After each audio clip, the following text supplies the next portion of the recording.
two-letter initial, BP.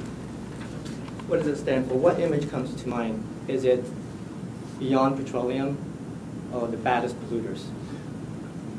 These are in fact the responses that we received from you this week in the survey, the online survey that you took. And it's very representative of what the rest of the world thinks about this company. And that's why 10 years ago, they underwent a major image transformation where they not only created a new slogan, Beyond Petroleum, but they got rid of this traditional shield-like logo and created this green and yellow sunburst. And all of a sudden, this company is green. But did this company make a genuine effort to become green?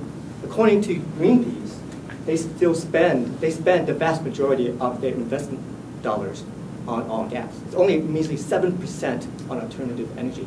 It's kind of like putting on a set of leotards. Does that make you a ballet dancer if you don't spend more time on the dance floor? So, with that in mind, Greenpeace took action and they boycotted, they protested against BP. I'm sure the question that you have right now is, what did the rest of the class think about BP and whether they're greenwashing? So let's take a look. So we had about 53 respondents. We had this class and a few other people. And you guys are pretty much right. So over half of you said BP is greenwashing. About 19% of you said BP stands for beautiful people. And about 27% undecided. So you're kind of torn. Let's take a look at the next one. You guys remember the Kmart one. And here the vast majority said greenwashing. So it's higher. And what is the situation here? Well, here, Kmart has these paper plates, and they are degradable. They're biodegradable, and so you guys are going to put your sliders and fries on it, and then, but you guys won't feel so bad about clogging up cholesterol because you guys are eco-friendly, and those plates are going to save the earth, right? But hey, most Americans dispose of their trash, not in compost, but in a landfill, and it will never see the light of day. So this thing will outlive the Kmart logo. So the next, and with that in mind, the FTC took action. They pressed charges against Kmart, and Kmart had to comply. They had to remove the labeling along with other provisions that Kmart had to comply with. Volkswagen is interesting because we're going overseas, the British. And the British, as well as a lot of the Europeans, they're a little bit more anal than we are. The ASA, the Advertising Standards Authority, they got big eyes. Very strict, but they don't have the teeth that the FTC has. So in this situation, they got this compact car called the Golf, and they said, hey, low emissions, and you guys, that's really catchy, right? But most consumers aren't going to read the fine line saying low emissions in cars of their class and performance. So the ASA said, take it off, and that was it. No punishment rendered. The last one is interesting, but sorry, go ahead. I want to point to the third one because there's an interesting category there. The one in purple, essentially there were people, 7% said that they felt VW was misleading, but hey, it didn't rise to the level of greenwashing. And I guess I can understand that. I mean, there's lots of things that are kind of gray, and it's kind of deceptive, but not to the point where we need to take action. And that's where we got that from. Now, Fiji water is an outlier because essentially most people here felt that they were green. And the situation here is that they said they were carbon negative. So you got this Fiji water, right? You're willing to pay $3 for this water that's shipped all the way from Fiji.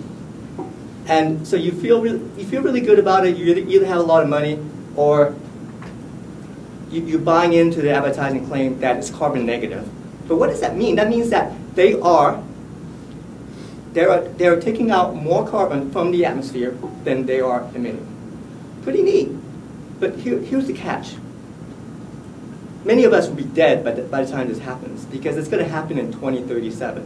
But still, you guys felt that it was green. So very interesting. The takeaway here is lots of cases of greenwashing. And it's not just Big Brother taking action. It could be the people, as you can see with the last one with the class action lawsuit, or it could be associations, organizations that represent the people like Greenpeace. They all can take action, and if you notice here, they're working in stovepipe and green that we created specifically for this project. And it's a way for people to report greenwashing, as they can do here. But it's not just input. Here, we're actually tracking real-time tweets. As you can see here, these are people all over the world that are reporting allegations of greenwashing. And that is why we have this crawler. And we are going to crawl the internet for tweets, but not just Twitter, but Facebook, blogs, the entire social media medium. And then we're going to collect all that information, and then we're going to do some research, we're going to filter it, and that will be filtered to the FTC for them to take further action via research. Now remember the previous slide that I did, and there were 4 examples of greenwashing, and I mentioned that they were kind of stovepiped. In this situation, we're more streamlined, because now we're going to coordinate with the other players, the people, and also the organizations representing the people. And we will also target tweets to these organizations so that they can do further research, because they are the SMEs. And that way we can work hand in hand. So the idea here is to be more effective. So with that in mind, we're hoping that the FTC will, not just educate, but they have the teeth. They are going to communicate with the consumers, these people here that are making allegations or claims of greenwashing, and going back to them with the right education. It's possible that some of them may be incorrect. So it's just a matter of correcting, communicating to them. But if there were cases of greenwashing, the FTC would then enforce to these corporations like Kmart. So we want to start with the consumer, because it is the consumer. It may not be affecting the consumer's waistline but it is definitely affecting the consumer's pocketbook. So the consumers are the first line of defense out there. And this is the streamlined process that we recommend. Thank you.